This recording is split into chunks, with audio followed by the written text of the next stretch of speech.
So, Michelle, Uh-huh. how are you today? I don't know. Um, Fair point. Fair point. yeah. Um, you're sporting a new fancy microphone. Yeah, I am.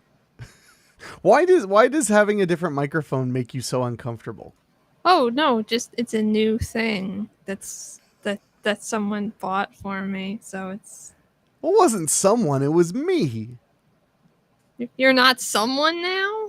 No, I'm nobody. And now I'm sad. Thanks for that, Michelle. Back to the depression I go. Um, so I guess I want to talk about right off the bat um, that unfortunately I got some not so great news yesterday, Mhm. and I just wanted to talk about it. The chat's working now. So uh, Patty Stevens said soothing. Yeah, that countdown I used this week was very soothing. Chris Weaver said she should host the show today. Yeah, really, Michelle, you're up. Okay, I mean, we're just going to sit here though and I'm going to talk about how I feel about that countdown that we just did. How do you feel about that countdown? Um Weird. Like I didn't understand. Like it was one of those things where it's like, wow, like what kind of thought went into this? It kind of reminded me of those like the old when you have like the music visualizations. Oh yeah, yeah. Yeah, that's it. Oh, that's That's that's all all I you have. got? Yeah. Okay. Well, Patty Stevens said, Michelle, start beatboxing. No, No, here, I'll help. that doesn't help. Now I'm just alone. I mean, aren't we all? Yeah, so to get the big thing that's been going on out of the way, unfortunately, I got bad news from the veterinarian yesterday. I took Chicano in. He had a new tumor, not where his old tumor was. For those who don't know, he had a tumor on his chest last year that turned out to be cancer. We removed it. It's been 10 months, almost 11 Mhm. months, and there's been no reoccurrence, which means we're getting to the point where soon we won't have to worry about it coming back. Yeah. Once we hit 18 months, they told me like then you're not really waiting for it to come back anymore. It's Mhm. just not coming back. Um, Unfortunately, so I found a right before I left for Memphis, I found a new growth on his like kind of his like what you might call his knee, like just on Mhm. his leg. It was on the skin of the leg, not like connect to his actual like bone or muscle or anything, Mhm. which is good. Um, as far as you know, if you're going to have a cancerous tumor, it's best to be only attached to skin and not Mhm. to muscle or whatever. So the vet was like, unfortunately, that tumor is cancerous. So he has a new cancerous tumor on his leg. The good news is it's very much, as far as they could tell with basic testing, very similar to his last cancerous tumor, which means it's not very aggressive and hasn't spread. And there's a high likelihood that removal alone will take care of it. Good. So, um, obviously, this is not what I wanted to hear. Yeah. So I was not very happy to hear that he has cancer again. Yeah. But it does overall the prognosis is positive. It does look good for him. So and I want to make sure I preface this because Chicano's had a lot of health problems in the last year and a half. The one blessing through all of his health problems is he's never been aware of them because Mhm. it's never anything that hurts him. Yeah. The tumors don't hurt. His heart murmur doesn't hurt, and his heart murmur is doing great. By the way, they listened to his heart yesterday. And they were like, "Man, he sounds fine." So, but yeah, so he's fine. He's just napping on the couch right now, and not really worrying about anything. And also he's getting really good naps because I have to give him Benadryl for a week. So he's been just napping like a total champ, just Aw. just sleeping it up, baby. But he'll very likely be fine. Um, because this is the second time he's had cancer on his skin. I've already been to an oncologist and spoken to the specialists, and I know how it works. I you know that we have options, like we can proactively do chemotherapy, but I've been trying to avoid that Yeah. because chemotherapy is not very pleasant, but also it's Mm-hmm. very expensive and not necessarily necessary. Mm-hmm. Sure. The oncologist, when she looked at the situation, she was like, well, you could just go right into chemo. And I was like, would it be okay to wait and see if it comes back? And she's like, oh, definitely. You could definitely wait. It's just that if it does come back, you'd want to do another surgery and then go right into chemotherapy. Mm-hmm. And I was like, okay, that makes sense to me, So and it's a centralized chemotherapy. They would inject the drugs directly into the area that's infected to try to focus the cells it kills. Okay. So he wouldn't get super sick. He'd probably just get itchy. Yeah. You can also give general chemotherapy, which is just pills, and those do make them a little sick. They're a lot cheaper. And the plus side of those is they're cheaper, and like they would fight all cancer in his whole body if he has any, but that's a pretty unpleasant circumstance. Yeah. So so my credit card will gently weep and Chicano will be fine. So, but yesterday that was a pretty hard thing to hear. Today I'm doing a lot better with it. Chicano just thinks that I decided to be nice because I give him blocks of cheese now, which are just full of Benadryl. So yeah. Let's see what we got here. David Denoyer commented, I turned off Siskel and Ebert for this. JK, hope you both are well. I was going to say, where would you turn off Siskel and Ebert? Were you just like kicking back on your lunch break in 1997? Like, what on earth? And Patty said, poor Chicano. Yeah, he's doing okay, though. He and I had a nice cuddle yesterday. Sending you and the pups my love. Thank you. Wolfie is just sleeping by my feet right now. So she's happy. And Chicano's sleeping on his couch, which is his. David commented, he's a good boy and at least it's looking good. Thank you, David. And then Patty said, I'm on a chemo pill for the rest of my life. If I had to pay for it, it's super expensive. Yeah, I can only imagine. The chemo pills that we would put Chicano on to do a full treatment would just be a lot less than the localized treatment is about $3,000. Henwolf just let out a big groan. I don't know if it picked up on the mic. It is a lot of money. Yeah. Wolfie's like, gotta pay for this crap. Meanwhile, Wolfie's like, also, just want to let you know, I need my teeth cleaned, so that's gonna be like $700. Oh. And I'm like, thank you, Wolfie. just remember, I have very bad teeth. I'm like, oh god. So yeah, we have Chicano scheduled for August 30th to get his tumor removed, and we're gonna get his teeth cleaned because it's cheaper to do them together while he's under anesthesia. Mm-hmm. So, but yeah, so I don't know. I don't want to make it all dour and sad. It's just that was, a big part of this week. Yeah. Yeah. So, why are you making a face, Michelle? Oh, I don't know. You're like, how am I supposed to know why I'm making a face? I had, right before the show, because I do live as we've talked about, a fast-paced rock and roll lifestyle. I had a HVAC technician here to do a cleaning and maintenance check on my air conditioner. Cool. It is cool. It's literally cool. So, yeah, he did maintenance on it and cleaned it. He said it really needed a cleaning, which made me a little annoyed because I paid another company before, and I guess they don't do a very good job. Yeah, that's never good. Yeah. It doesn't surprise me because he didn't come to me and go like, man, it's so dirty. Here's more charges. He just was like, man, I really needed that. But now it should be functioning. I think he said it was like functioning just at less than 100% efficiency for itself, but not like so super bad or anything. But he did warn me that he saw one issue in my air conditioner that he wanted me to keep an eye on. What? He said my air conditioner is in good shape, but that the dual capacitor is probably going to go in a year or so. You should know what a dual capacitor is, Michelle. I don't know. Literally everyone knows what a dual capacitor is.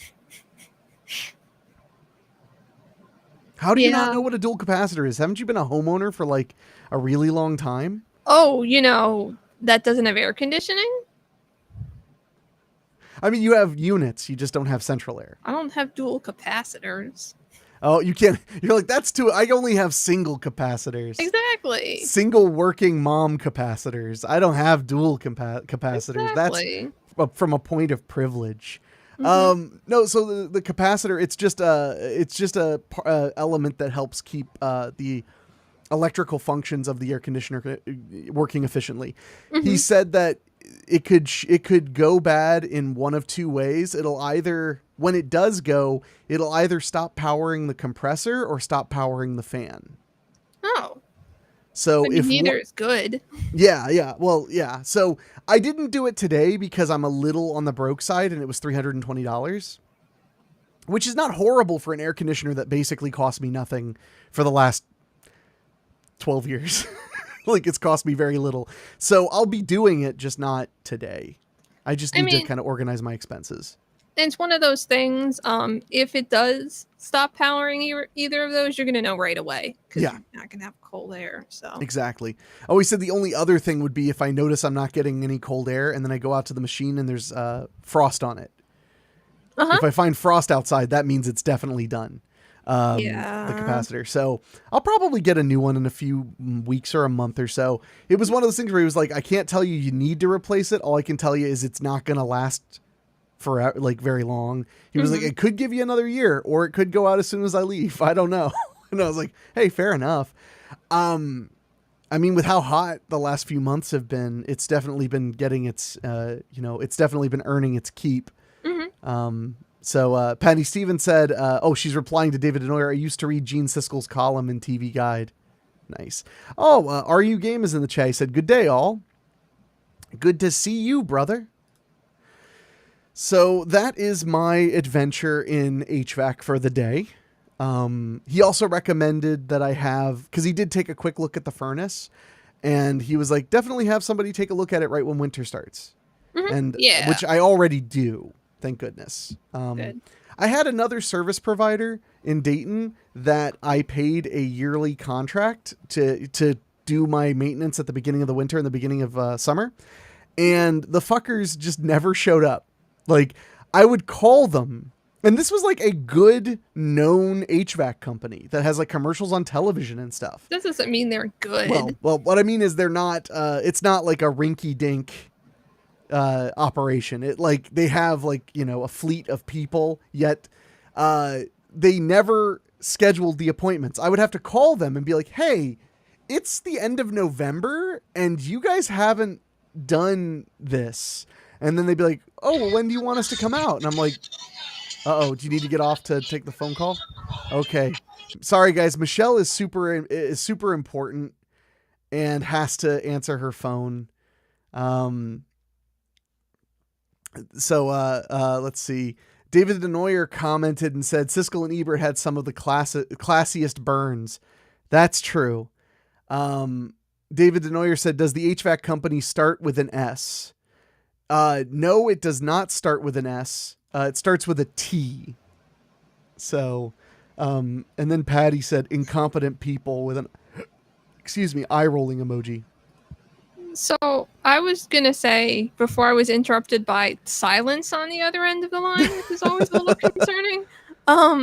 That from my experience dealing with like repair companies and like HVAC people and plumbers, the Mhm. smaller organizations tend to be better at not lying to you and Yeah, coming when they're supposed to. And I don't think that that's because evil large corporations are bad. I think that that's just because there's so much you have so many more people involved. So sure. there's a lot more room for people to do like a really poor job. Yeah. Um so I've always like if I see like, like a billboard that's like this whatever company, I'll be like, that's fine. You guys can I'll just find the person down the street to do it. Well, see, the funny thing is I've had not with HVAC, but in general, I have the opposite experience a lot. Like it'll be some local joint that I really want to give my business to, Mhm. and they'll just be like, "Yeah, we did a bad job." And you're like, "Well, I want to complain." Like, "To who? I'm the owner. Fuck you." And I'm like, "Ah, fuck." You know, like Yeah. so that's the one thing is like it's like at least if you as annoying as Walmart can be in many, many, many, many ways, at least if you complain, they generally do something. You know, like cuz they have expectations they're trying to fill. Oh God, Patty Stevens said better silence than heavy breathing on the other line. At least then I could be like, "Hi, what do you want? Stop breathing so I can help you." Yeah, that would be what it would be like. Yeah. David Denoyer said, "Hey now, watch what you say about HVAC people, Michelle." David's dad does own a small HVAC company with I think they have nine techs or 8 techs or something I like think that. I just said good things about your HVAC business, for it's a small company. Are you game commented said I went all winter before last with no heat and most of summer without AC at the shop because of issues. Long story. It sounds awful. Yeah, luckily that was not the problem. The big problem I had with this place was I would call them and be like, "You guys didn't book the maintenance that I pay you guys so that I don't have to think about it." You'll call me and be like, "We'd like to schedule a maintenance for this, the week of the whatever. What day works for you?" And that's what they're supposed to do because they did it once. One time they called me to schedule it. Every other time I would call and be like, I have an invoice that says I paid you for a year of of scheduled maintenance for this year, and you guys haven't come, and now it's winter, like it's full blown winter, and then they'd be like, "Oh well, when do you want to go? Where do you want to go, or when do you want us to come?" Sorry, I was reading the chat like a dummy, but I let myself get distracted. No, but you'd be like, "When do you want us to come?" And I'd be like, a month ago, like the whole point of me paying you in advance for these services is so I don't have to think about it as much, because this guy came and did my service today and he charged literally half of what I paid per year to that place, which means that if I have him do the furnace too, I'm going to pay the same as my yearly expense, but I'll just call and do it myself. Yeah. But the other thing was, and I remember I told this to the person on the phone, I was like, I just want to point out that you folks have consistently forgotten to render me service, but you've never forgotten to charge me. Ever. You've always charged me that friggin' $140 or whatever it is, or $180 or whatever it is, but you don't remember to render services. Jerks. Patty Stevens said, when my HVAC guy retires, I'm going to cry. He's so good. So I have a funny story about that, actually. This show's just about HVAC now. Okay. So I had, I almost said his name. Even though he's retired, I could, but I'm not going to. But we had at the house a HVAC guy that he was just a sole proprietor. He just had one van, that's it. And he handled our heating and cooling needs from like 1999 until about 3 or 4 years ago. And like I said, one man shop. You would, you'd call him at his home and he would, book the thing and come and do it. But the opposite was true. He sucked. He was so bad. And I know this is so mean. I used to like the guy. I'd known him since I was like a teenager because he would take over when I started living in this house by myself. And he would come and do work. And I found out, like, when I started having to pay for him, I found out that he was really expensive, like more expensive than other people. And this is the thing that really took the cake. My mother was like, make sure you buy filters from him. He can supply you with filters for the HVAC, because our filter size is weird and he always keeps them in stock for us because, they're a weird size. So I paid for the filters and it was like $70 for a box of filters. They were at Walmart for $26. The exact filters we need. Now I just buy them on Amazon. Yeah, I don't. He was charging like size. 3 times what the cost was at the store. Well, he had to get them, But we paid that for like over a decade. Yeah. And then the pièce de résistance is I didn't get mad at him for overcharging on the filters. I got mad at him for suggesting that we would have trouble finding them. Yeah, I mean, exactly. Like if he was just like, "Hey, I have filters. Do you guys just want to buy filters from me?" That's totally fine. But yeah, if you but he was like, pretend these that are it's hard like to a come weird by. size, They're just in the filter aisle at Yeah. friggin' Walmart. So I started buying like, like 20 of them at a time because they were so cheap. Like I just keep a ton in the garage.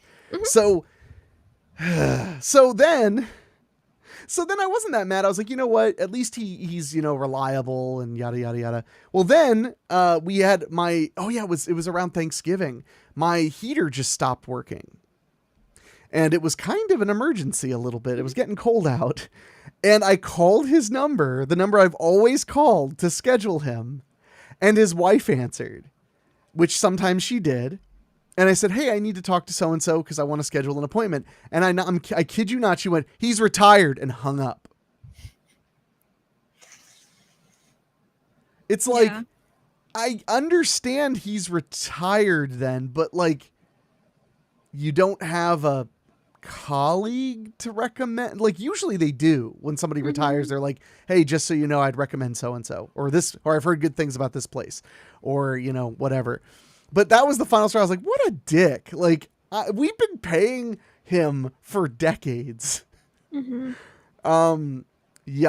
Anyway, so Well, I mean, that was his wife and not him. No, it's true. But it's just like, why would his wife think that it's okay to treat a former customer like that? It's just shitty. Yeah. Yeah. So, Patty Stevens said maybe he left her. That would be funny. He's like still just doing HVAC but divorced. Oh no, that would be the worst if he was still in business. Yeah. And I just didn't know. Jay Bayless said, yay, capitalism. Since I was able to fire him at my choosing, it is a yay capitalism because I had options. I just was being lazy. Lazy capitalism is the worst kind of anything. Although lazy capitalism is better than lazy socialism because lazy socialism is like, I can't line up all the farmers and kill them today. I just want to sit on the couch and eat chips. But that's good socialism. Exactly, but it's lazy socialism. That's what I said. It's lazy. It's good. It's the good form because it's like, I know we should get all the college educated people and round them up and throw them in a river full of alligators or crocodiles, but I don't know. I'm finishing Better Call Saul on Netflix, so I'll just see if I can get to it tomorrow. Oh God, David Denoyer said, or was it him and he never had a wife? Oh no. But that's not possible because every time I talked to him when he would come and work with me, he would consistently say, oh, hold on, that's a call from my wife who definitely exists and is not a figment of my imagination. So why would he lie like that? Yeah, so specifically and unprompted. Yeah, that's oddly specific. Yeah, so there's no way that it was like some kind of Norman Bates thing because he literally was like, she definitely exists and is not just a figment of my imagination that I put on makeup and talk into the mirror as. And I was like, oh, well, I totally understand. Thank you. I also for don't clarifying. do that.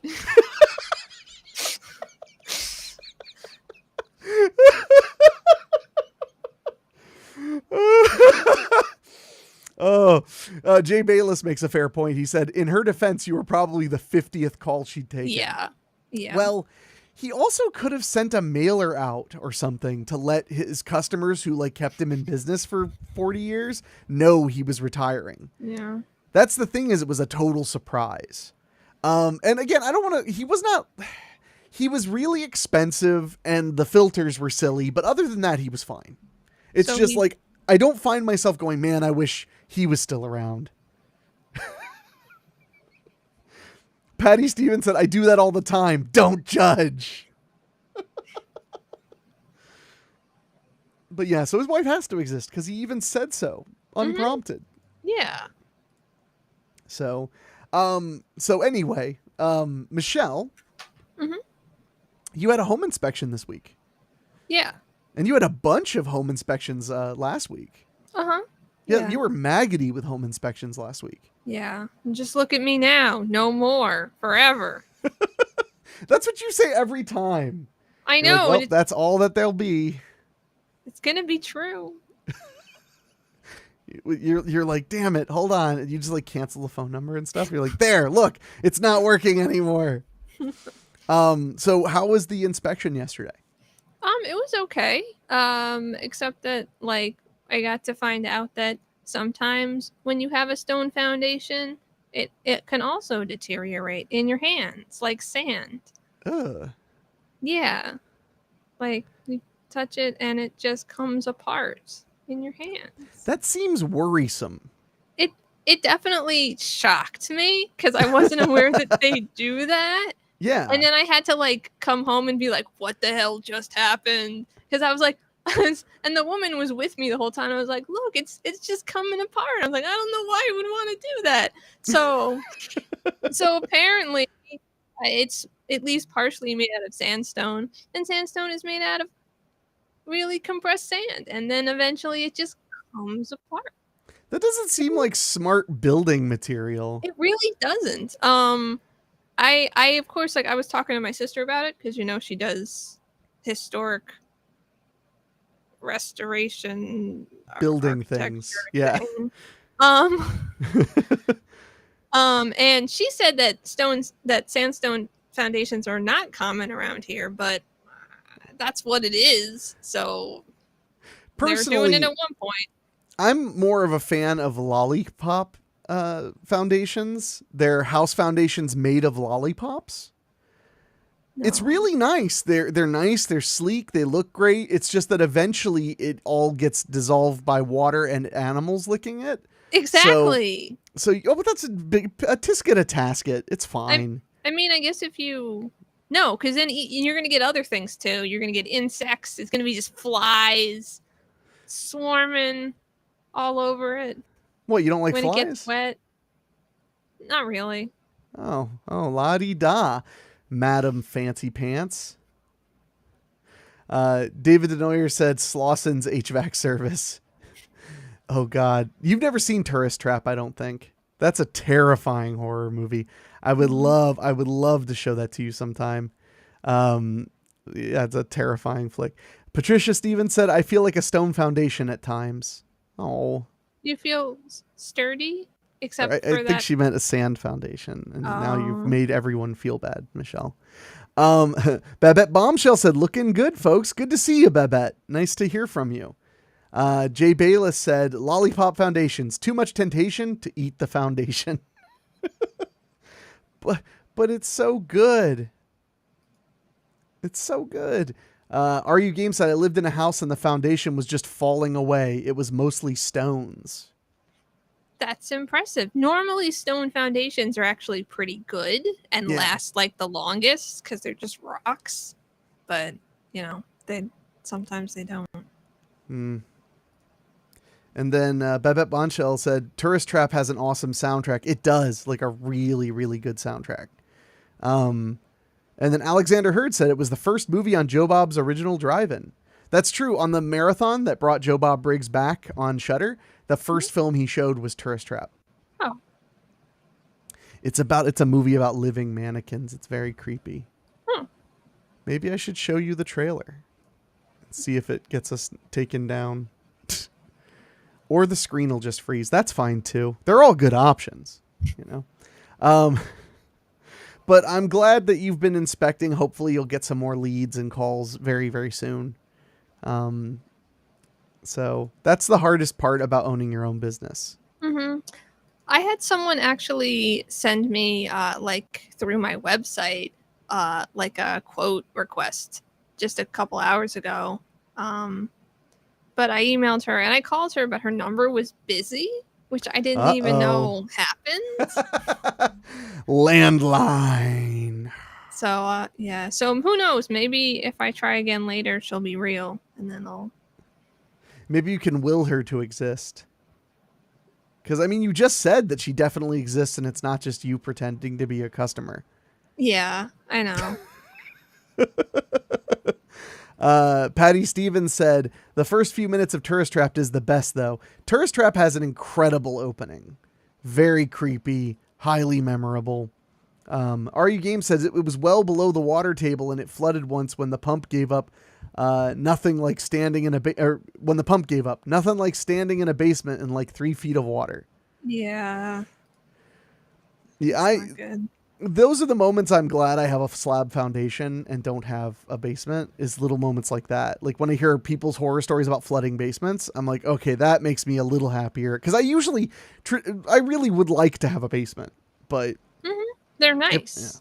Well, for sure. Shut up. You and your basement. You have a really cool It's like a basement, but then it's like split level. Because like, isn't it? It's like not underground on the other side of your house. Right, because not my foundation, but I'm on a slope. I'm on an incline or a decline, so part of it is above. Yeah. Yeah, so it's almost like a split level on one side and a basement on the other. Because my mom's house is like that. I mean, well, not with the land up front, but I mean, like, it's like that. Like when you walk in, you either go downstairs or upstairs, but there's no middle stairs. So it's not really a basement downstairs because it's only, it's basically at ground level. Yeah, it's a split level. Yeah. Yeah. I used a word right. That's the first time and last time. Jay Bayless said, quote request, $1 million. Babette Bombshell said, I saw Henrik at Joe Bob's Jamboree, but didn't get a chance to catch up with him to say hi. Booking a horror convention with monster cosplayers at the same time as Little Girl's Beauty Pageant was hilarious. Yes, we talked about that last time. Wow. That was bizarre. It was funny because I had friends saying, like, I hope you all don't scar those kids for life. And I was like, these kids are scarring us for life. I would like get in the elevator and there would just be like 2 parents and like, and 2 kids like in like full blown, almost clownish, overdone makeup and like gowns. And I'm like, this is weird. They're like 4. Yeah. Super weird. I already find it creepy when you dress children up as little adults anyway. But that's just one step too far. And I'm sorry I missed you, Babette. It would have been cool to catch up. But the Jamboree was just wild and crazy, and there was so much going on. So Patty Stevens said, I have one of those rare, dry Pittsburgh basements. Nice. Do you have, I don't know how old your house is, but do you have a Pittsburgh toilet? What is a Pittsburgh toilet? It's a toilet that's just in your basement. And that's called a Pittsburgh toilet? Yeah. I mean, like it doesn't have like a room associated with it. It's just in the basement. It's hanging out. Yeah. Oh, okay. Oh, so that's what makes it a Pittsburgh toilet? It's not in a room on its own. It's just a toilet. A toilet. Yeah. That's connected to plumbing and everything, but it's not on its own. It's just a part of the basement. Yeah. Is it at least like near a wall? It's I don't like know. In the dead center of the room. I think it depends on where, like, it might be in the dead center of the room. It's a conversation piece. Oh boy. David Denoyer said basements are overrated. Second floor porches are where it's at. Well, yes and no, David. It's not your second floor porch. You live only on the second floor. But high up porches are cool. His second floor porch is really dope. It's nice to sit out there and hang out, even if he had the most uncomfortable chairs known to man out there. Alexander Hurd says Danhausen match tonight on AEW for the FTW belt. I saw that. I would be very excited to see if Danhausen were to win a title belt that's barely technically a real title. It's mostly a joke. But, well, not a joke. Joke's not the right word, but it was like a title established by a wrestler, not by a wrestling company originally. FTW, but which stands for F the World. Back when stand for the Win. Yeah. You have no idea when For the Win became a thing. So because I grew up around bikers so much, I only knew FTW as F the World because that's what it meant on like all of their patches and tattoos. So when people would be like, yeah, Velveeta Shells and Cheese, FTW, I would be like, what? Why are you so angry at the world? To be fair, I also knew it as Fuck the World first. So I had hoped because we're similar ages. So Babette Bonchell said they were creepy AF, referring to the little girl's beauty pageant. Yeah, for real. Jay Bayless said, replying to David Denoyer, yes, you can dump boiling oil on anyone approaching you do not want to see. That's true. Like having a second floor balcony kind of porch definitely allows excellent siege options. when they come to invade your house, you're like, all right, time to get Kevin McAllister murderous up on this bitch. Patty Stevens said, I don't have a Pittsburgh toilet. The reason that Pittsburgh toilets are in the basement is because the mill workers would come through the basement so they wouldn't get the main floor dirty. There are also basements that have showers and full bathrooms. That makes so much sense. It does. Yeah. That's really cool. And it means that the term Pittsburgh toilet is a real thing and not just Michelle being hateful. She does that sometimes. Babette said, I once lived on the south side of Chicago and had a whole speakeasy discovered behind a wall in my basement. Oh. Glasses still set up with chairs on the tables as if ready to open. Wow. That's really cool. That's super duper cool. Are You Game said, I love my basement. It's a finished basement with all my cool shit down there. Cool. Yeah, no, I mean, I live alone in my house, though, so I have 3 bedrooms to just ruin with my nerddom. And a garage. Patty Stevens said, my house was built in the 1960s. Mm-hmm. Oh, Jeff McClellan, Jeffy's in here. He said, when I was in the Marine Corps, we always said FTS, fuck the suck. Fair enough. FTW. A lot of people have been joking that if Danhausen wins the FTW title, he'll have to come up with a new meaning for FTW because one of his catchphrases is no swearing. Oh. Because he wants to, the joke is that Danhausen never swears and doesn't allow other people to swear because he's always planning to be on television because he has to become very famous so that he can get lots of human monies. So that's literally what he says. He's like, I have to become very famous, very rich, very evil. So, oh, Danhausen. It was so cool meeting him. He was very nice. Good. He was very nice-hausen. So, but yeah. So hopefully that person who emailed your website will come through. We'll see. Yeah. So how are you liking your new microphone? I think it's probably fine. Like, I can't hear it right now. Oh yeah, you don't monitor yourself. No, it would be very hard for me to do that and stay sane. Oh gosh, you can't handle monitoring yourself? I can't. I don't want to hear myself. It's bad enough I hear myself in the environment. See, that's where I'm completely the worst. I quote me on this. I love the sound of my own voice. So I don't mind hearing myself. Granted, I'm much lower in the mix than you are on my headphones. Like, I just barely hear myself to make sure I'm not like popping explosives or whatever, which you've been really good on explosives today. Great. Considering that it's unprotected right now, like it's 1981 or something. Babette Bombshell commented, Danhausen's girlfriend was gorgeous. His wife... Yeah, no, she was incredibly beautiful. Danhausen's wife is a burlesque performer and a different kind of dancer and stuff like that. So she's just very, very beautiful and very glamorous. And super nice, but Canadian. Oh, wow. Everyone has their flaws. Mm-hmm. So, I mean, one flaw is not that bad.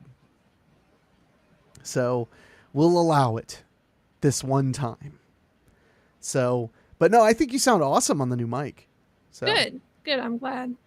So, yeah.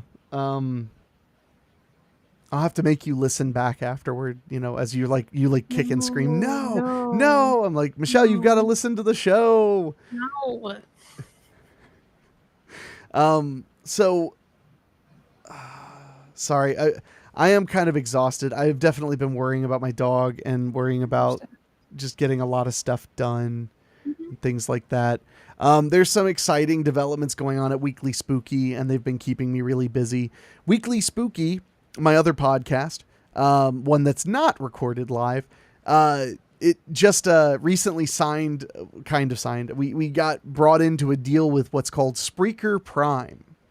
Spreaker is the podcast division of iHeartMedia, and they reached out to us offering us at Weekly Spooky a free membership to their highest plan, which would allow us to publish episodes, use all kinds of special features to track our audience, and earn ad revenue, which is a huge deal because Weekly Spooky has been on for almost 3 years and it's earned not a lot of ad revenue. It's earned a little bit of revenue thanks to Patreon and thanks to selling merchandise, but by and large, it's been in the red for 3 years. But it's also like the most fun thing in the world. I love doing Weekly Spooky. I love reading scary stories, let alone, talking, reading them out loud. I just enjoy it a lot.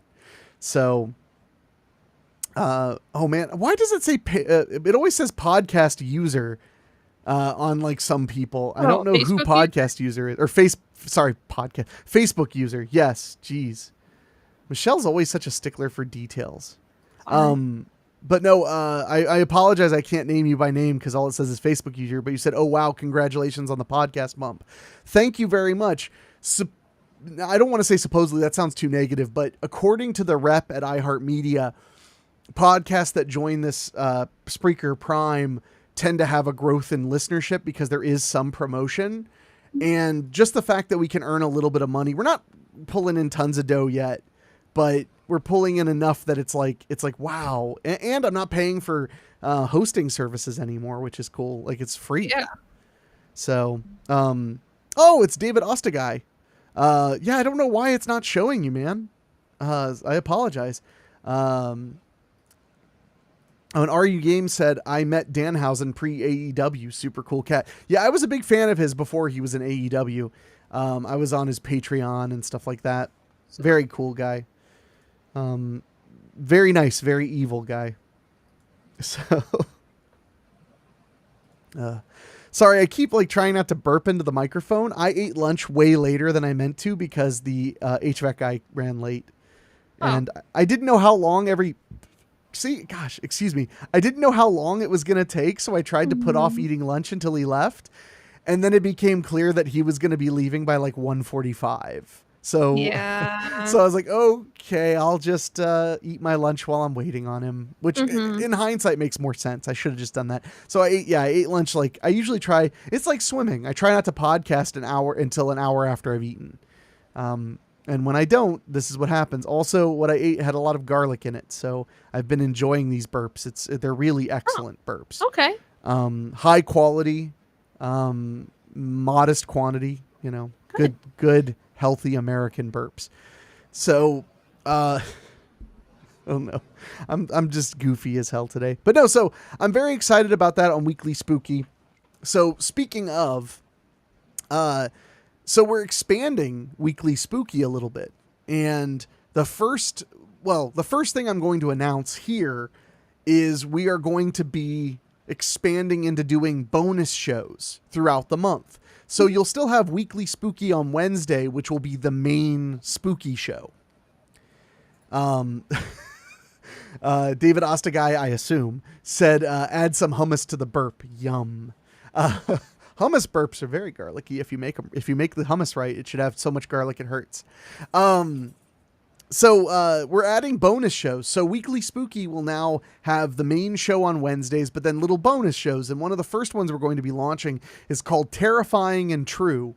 And it's going to be a kind of true crime / paranormal / folklore podcast where there will either be a conversation about some folklore or like we're going to read like a research piece about the folklore to like kind of fill you in, which I think is going to be really, really fun. Yeah. Once we find the right writers, that's been the big challenge. We have some people working on scripts right now, but it's just totally different than the Weekly Spooky podcast where it's, a scary story every week, which by the way, Michelle, you owe me a scary story. You haven't written one in like a year. Yeah, I know. Come on. Maybe. Write a scary story. Okay. It's spooky. I re-listened when I was setting up the podcast on the new service. I listened to Welcome to Tiny Christmas, Iowa again. That story's great. Yeah. That's so good. Shut the hell up or I'll fucking kill you. The natural reaction she has when there's noise outside because she's from New York. And then there's another bonus show, but I'm not going to plug it this week because it's a surprise. So we'll talk about that next week. But I'm actually going to wrap things up here because I need to get back onto something else. And Michelle has somewhere to be at 4 or something to do at 4. Yeah, someone wants to sell me something at 4. Ah, excellent. Well, thanks everybody for hanging out with us. I really do appreciate it. And we will see you next Wednesday unless Michelle ends up too important for all of us. Jay Bayless said, Michelle doesn't strike me as a horror writer. Then again, that may mean she's the greatest horror writer. She's very good. Go to weeklyspooky.com. There's a search function. Just search Michelle and you'll find her stories. So until